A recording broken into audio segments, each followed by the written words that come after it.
Good morning, everybody. Good morning. Happy Thursday, April Happy 10th. Thursday. Good morning. That's so April funny. 10th. I know. I was like, oh, yeah, tomorrow. And then the next day. And then I'm like, oh, wait, tomorrow's Friday. We love that. I love that. I Oh, love my that. God. It's funny, Oh, producer Rachel and I were talking before this, as she was saying, and she's like, oh, tomorrow's Friday. And I'm like, when you are in the phase of startup, when you're in the phase of growth, when you're in the phase of creation, when you're in the phase of building, like, I get excited for the weekends because not clients aren't calling me, they're off, right? Like, folks in my life are, with their families and spending time and doing the things and or traveling and doing the 48-hour weekend trip. So like it is more time for me to focus on the business. And when I broke the cycle of, oh, Monday through Friday, like just buzz off on the weekends, like that never got me anywhere I wanted to be or in alignment with any of my goals. So it's funny now as you grow through this and mature through it, and you're running a business or you're building something or you're crafting an idea, or even if it's just content, like when are those times that give you the most energy and you can plug in and just keep moving through what you're trying to build or what you're trying to create, knowing that there's less distractions, knowing that there's less things that pop up during those time periods.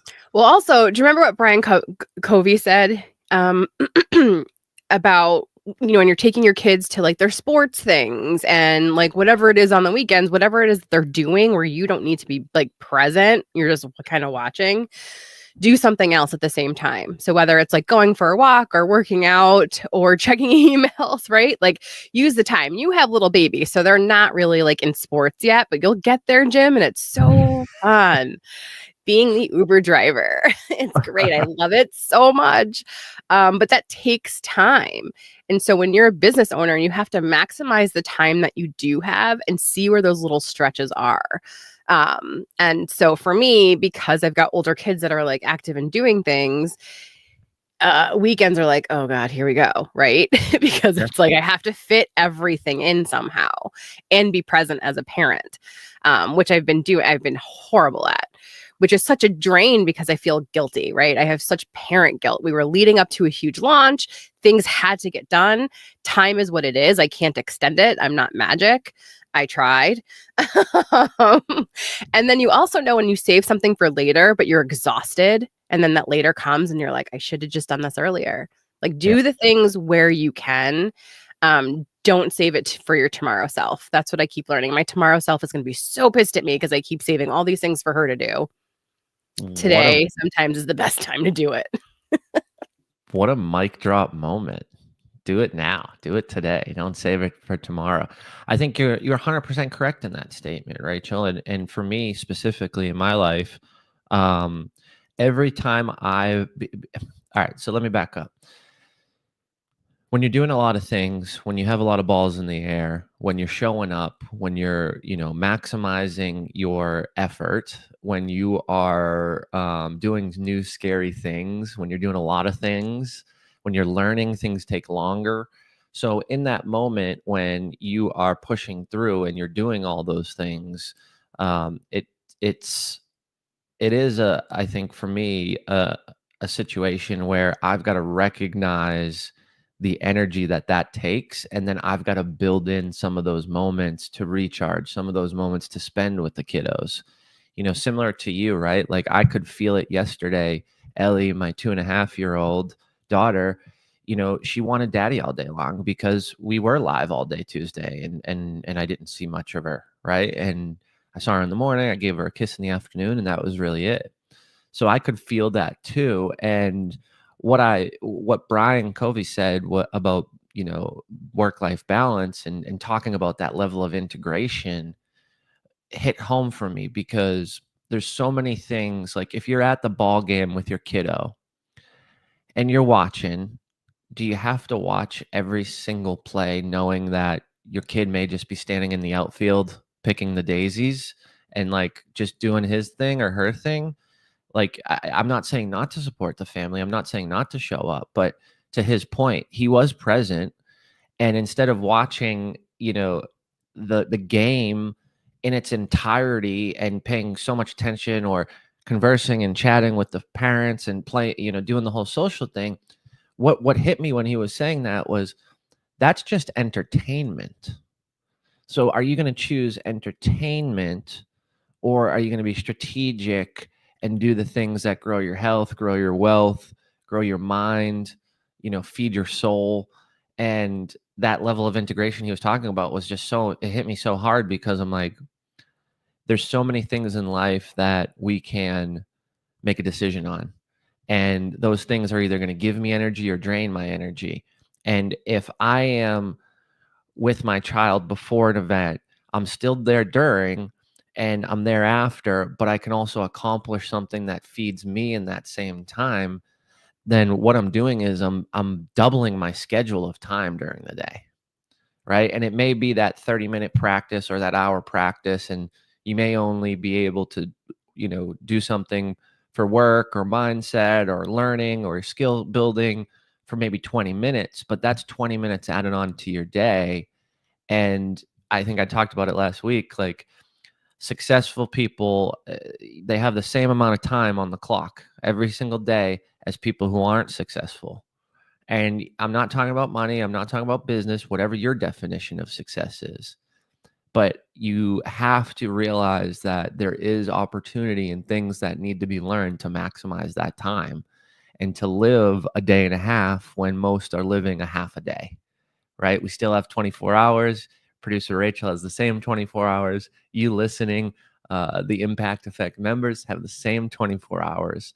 So are you going to do the things with it that maximize the energy, or mitigate the energy? And in some cases, steal all of the energy, right? Like, I had a conversation yesterday with someone where it was an hour meeting and we ended in about 20, because it was just not jiving. Like, there was no connection, and that's okay.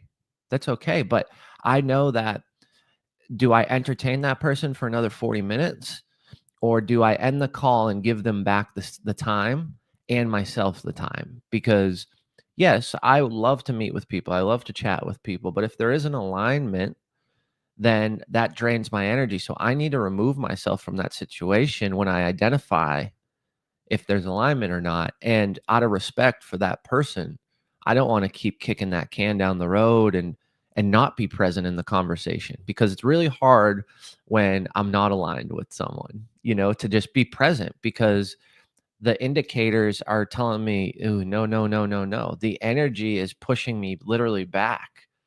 You know, um, I did muscle testing around energy with Chelsea Albert. She's amazing therapist, and it blew my mind. Like, I would say something out loud and my body would lean forward or lean away and backwards.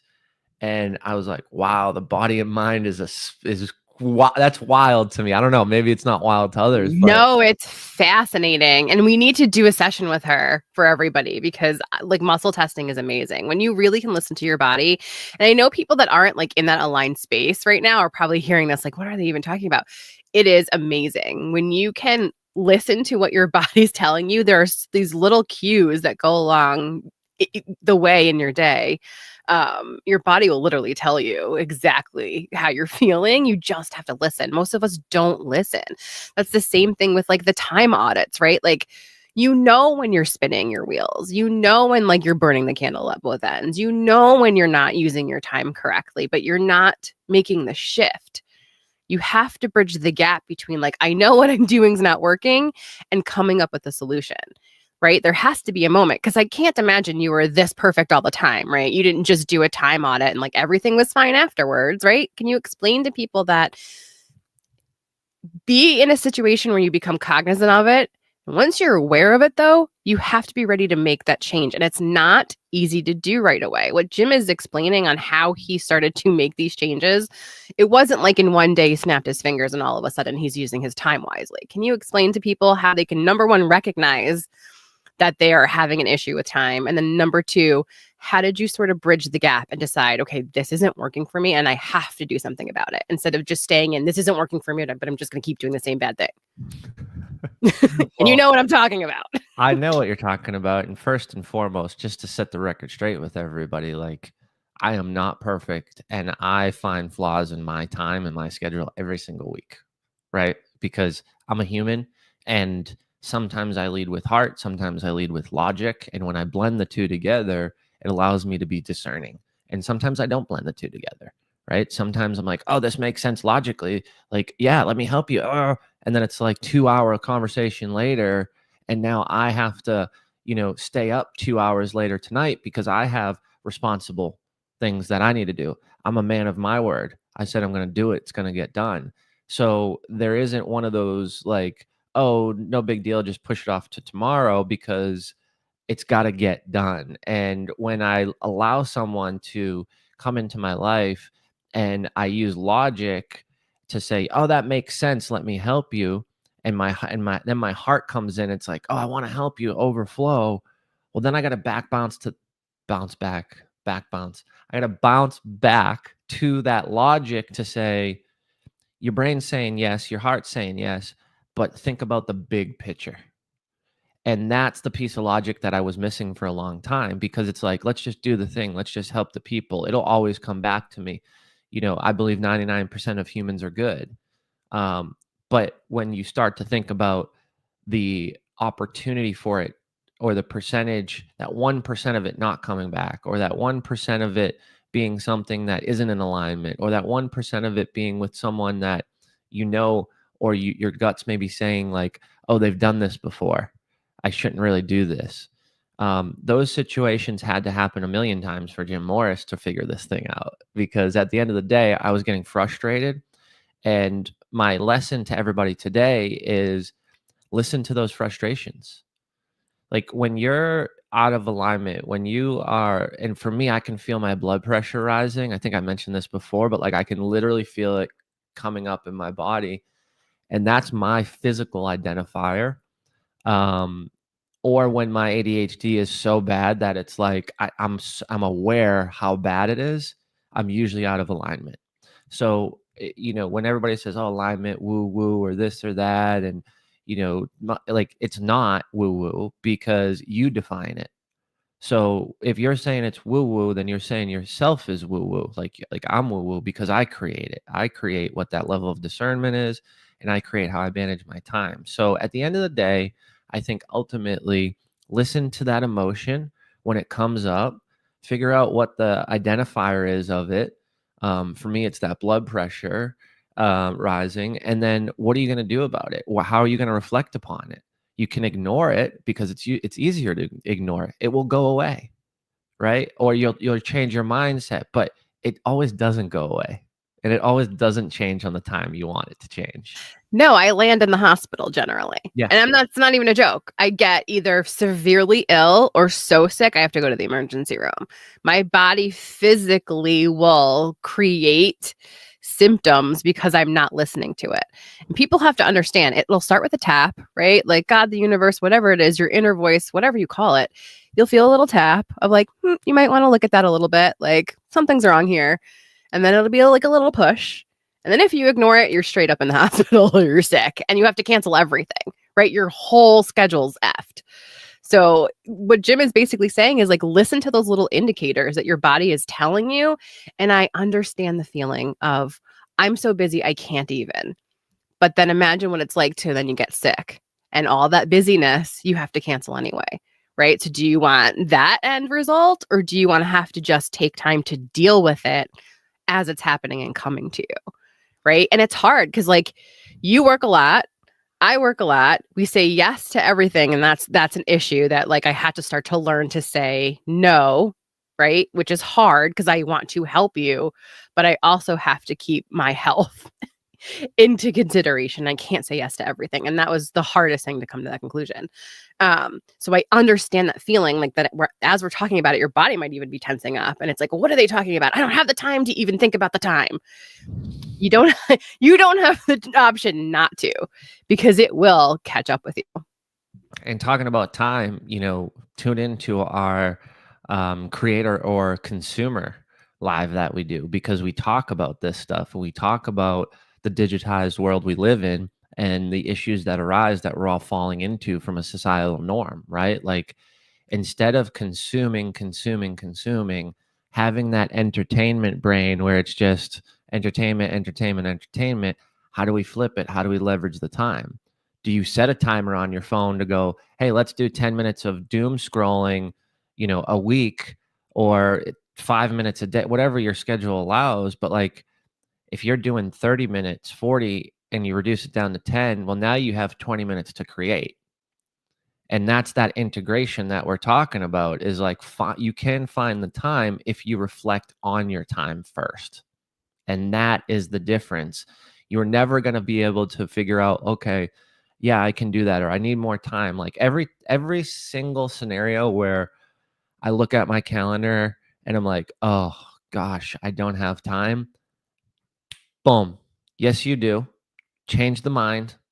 Go look at the schedule, move the things, delay some things. Like, that's the other thing that I realized too is, and this happens a lot with like podcast appearances for me, right? Like, if I get on a podcast and then something happens in my business and I look at my schedule, a podcast appearance for me is not a priority based on what my business needs in the moment, based on what my family needs in the moment. So it's not that I cancel or not show up for people, but I get ahead of it because I'm reflecting on my time and I'm doing it in advance. So if I have a podcast appearance, today is Thursday and I have one next Friday, and I'm reviewing my schedule this Friday, I'm looking at next week going, okay, I need to find time and maybe I need to remove this, where most people would be like, oh, it's a podcast, let me get on it. It's my one shot, one opportunity.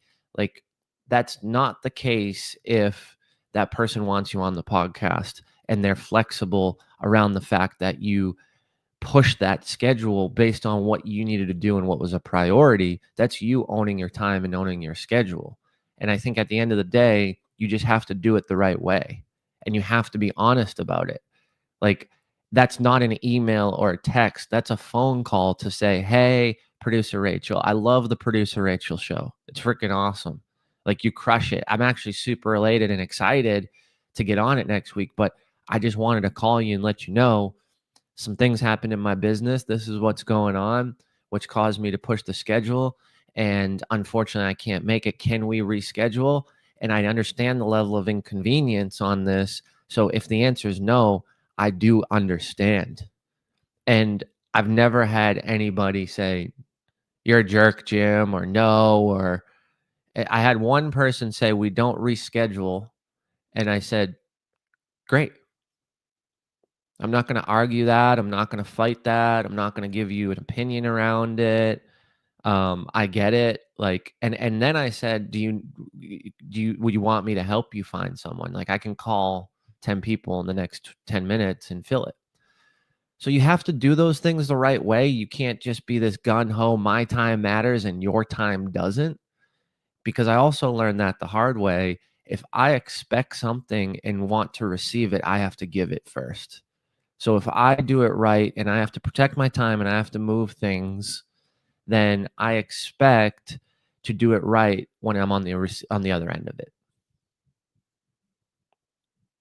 What I've also noticed really quickly before we wrap up is, have you ever noticed that when you're feeling like a weird energy around something on your schedule, like you're stressed about it, or you feel like I don't think I can just fit that in. A lot of times the person that you're calling to either cancel or reschedule is like, oh my God, thank God. Like, I can't fit it in either. Does that make sense? Like, I've had that happen a couple of times where I'm like, I'm just feeling this weird energy around this date. And like, I feel like I shoved it in and I really shouldn't have. And like, well, maybe they'll cancel, or maybe I should just call and just say, hey, this isn't working. And every time, I'm not even kidding, every single time they're like, oh my God, thank God, let's reschedule, please. Like my schedule's packed and I can't fit this in either. So don't be scared to be the one to say like, hey, I'm feeling weird about this date. Can we reschedule? Because most of the time, if you're feeling that much energy around it, the other person, it's not fitting in their schedule either, but they're scared to say something to you. All right. So today's challenge is really start to feel about really start to feel the energy around time and your schedule. Are you saying yes to things you don't want to say yes to, which means you're not honoring yourself, your true self? And then pay attention to how your body reacts to certain things that's on your schedule, that's coming up. And then obviously you, like Brian Covey, use the time that you do have where like you're present, but you can also be doing other things, whether it's listening to a podcast. Just don't doom scroll. Honestly, like start to pay attention to when you like you naturally just want to pick up the phone and doom scroll. That is time you can use to create and do other stuff with. Is that a good challenge for today? How do you feel about that? I love it. I love it. And I would say when you get in the car next time, are you seeking entertainment from the radio and the CD player and listening to music, or are The you CD player. or the radio? So I was gonna say radio, and I'm like radio, like no, Your cell phone. I your guess at cell this phone. point, yeah. But are you going to integrate that time? That's the best example I can give, especially if you travel, especially if you are going appointment to appointment. Like that 10-minute drive, are you in entertainment mode, or are you, creating new ideas and new thoughts? So I love the lesson. I love you, producer Rachel. Thank you for today. You have my mind going, especially with like the recancel thing, because funny enough, um, I was supposed to shoot a podcast with Brandon Burns yesterday, and I said, "Hey, I have a real estate closing. I got to attend to this and that. I got a deal I'm closing." And he's like, "Dude, thanks you so much because today Thursday works better." So I'm going to see Brandon today, and it worked better for both of us. That's the best. When you're in true alignment with yourself and with others, it's the best. And don't be scared to be the one, like, don't be scared to be the one to say it, right? Like, you're just giving yourself the space and that other person the space. Nobody's saying like it's over forever, except for that one podcast that doesn't reschedule, whatever. It's going to be fine. You're going to be fine. All right. Have a great day, everybody. We will see you tomorrow.